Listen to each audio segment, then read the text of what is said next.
The murder of Charlie Kirk has ignited not just grief, but a firestorm of conspiracy theories uniting America's bitterly divided left and right. The chaos began when prosecutors in Utah released alleged text messages between 22-year-old suspect Tyler Robinson and his romantic partner. In the exchanges, Robinson appeared to confess to killing Kirk, railing against the activist's views on immigration, abortion, and transgender rights. Yet instead of quieting speculation, the release ignited it. Across social media, thousands of users spanning both the political left and right claimed the texts were too neat, too scripted, and too unbelievable to be genuine. Prominent commentators fanned the flames. Conservative firebrand Matt Walsh told his millions of followers that the exchanges felt like something cooked up from watching too much TV, while Steve Bannon dismissed them as too stilted, too much like a script. Progressives, usually Kirk's fiercest critics, joined in. Influencer Majid Padalan, better known as Brooklyn Dad Defiant, mocked the texts as something no 22-year-old would ever write, comparing them to the infamous Steve Buscemi Fellow Kids meme.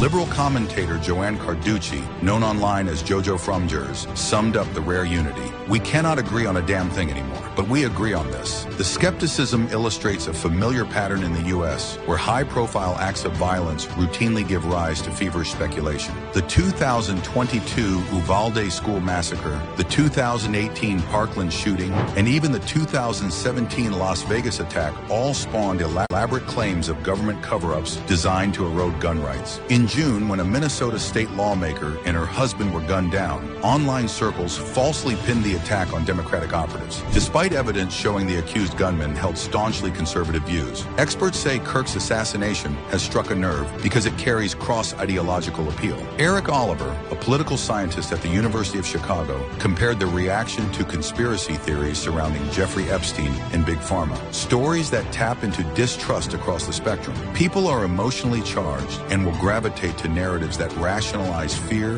rage, or feelings of powerlessness, Oliver told Al Jazeera. Authorities argue the case is straightforward. Robinson, prosecutors allege, targeted Kirk for his political expression. Investigators recovered shell casings etched with inflammatory slogans like, "Hey fascist, catch." And in texts, Robinson allegedly told his partner he had had enough of Kirk's hatred. Robinson now faces aggravated murder and 6 additional charges. Some experts reject any suggestion that prosecutors fabricated such evidence. Yale law professor Stephen B. Duke dismissed the idea outright. The conspiracy theorists are crazy, as is anyone who agrees with them. Still, scholars warn that once suspicion takes hold, evidence often fuels, rather than dispels, conspiracy thinking. Joseph Ushinsky of the University of Miami put it bluntly: people believe what fits their worldview. Social media doesn't create conspiracies. It amplifies the ones people are already primed to accept. For now, Kirk's murder remains not only a tragedy, but also the latest chapter in America's endless battle over truth itself.